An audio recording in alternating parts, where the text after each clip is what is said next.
In this video, we're going to extend our conversation a little bit about the hydronic wiring diagrams. And again, we're talking a steam system here, okay? So it's sort of that borderline point whether or not steam is considered hydronics or just steam. But if you look closely at this diagram, and let me see if I can pull it up a little bit in size to the point so that we can see the whole thing. And that may be as big as I can go. Okay, I think I can do that. Okay, we actually have two different circuits in here, and we need to be very careful about that. If you see here down at the bottom, we have a disconnect switch with an L1, L2, L3. That is our three-phase power supply. Okay, so we got to be aware of this is two different systems. Okay, there is connectivity between the two, but it is two different systems. So let's take and wire I'm going to wire this blower motor first. Okay, I'm going to concentrate on getting my L1, L2, and L3 out of the way. Okay, so I'm going to pull L3 over to the farthest point, which is right there. I'm going to pull L2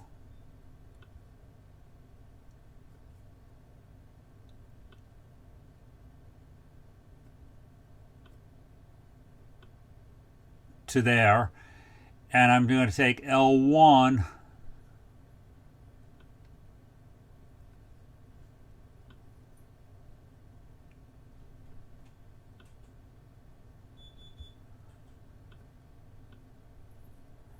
to there.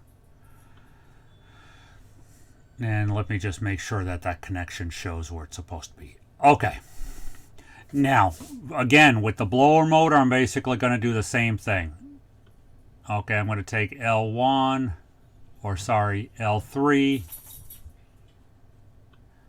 go L2, and L1. Three-phase blower motor, every winding has the same resistance, so it doesn't really matter if there's a start, run, or common. If your motor runs backwards for a three-phase motor, just swap any two of the legs around. Okay.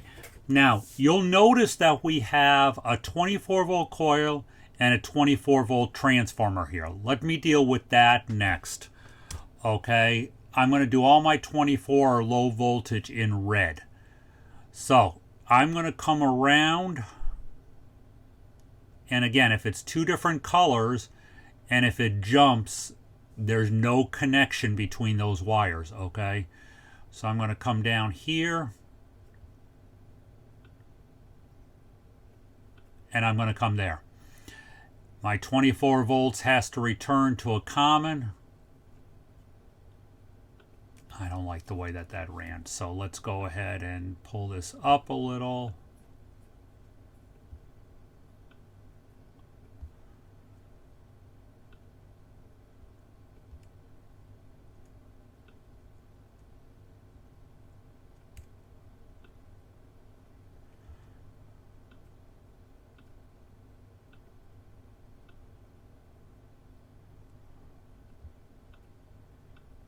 Okay, that's better.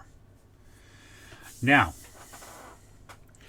we also have a 120 volt circuit in here.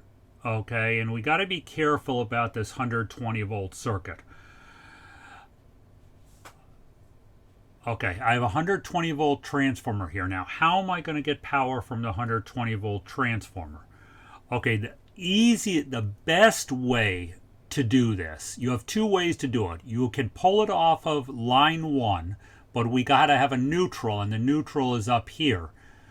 Or we can pull it off the L1 series here, which is actually a little bit of a better idea because you never know in a big commercial building if all L1s are actually the same way. You could sort of have a problem sometimes.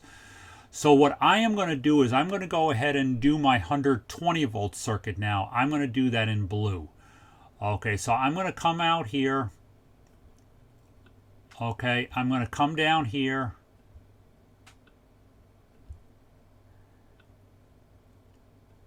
Okay, I'm going to bring that down there. I'm going to feed that transformer.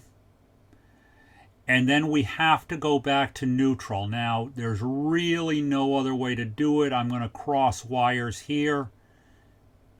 And I know neutral will be neutral coming out of that water feed valve as well. So I'm going to come across here with neutral.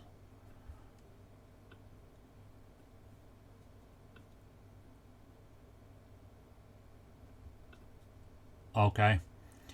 We know my water feed valve is 120 volts. I know I have to come out and grab a neutral. So we're going to just bring my neutral around here.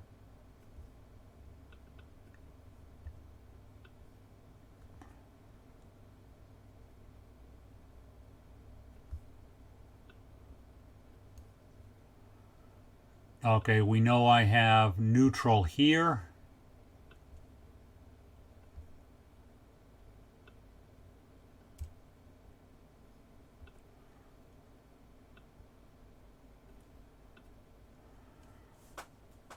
Okay, I think that takes care of all my neutrals.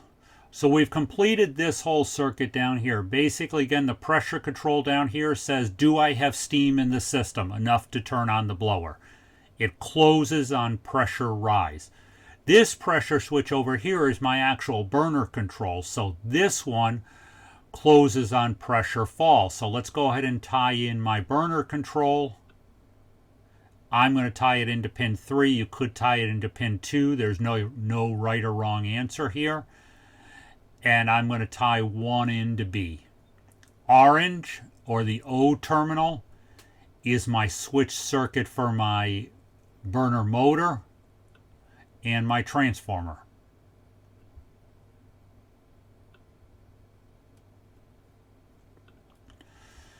Okay, so that takes care of all my line voltage there. Let's go ahead and wire in my thermostat, which is my main operating control. And let's go ahead and wire in my CAD cell.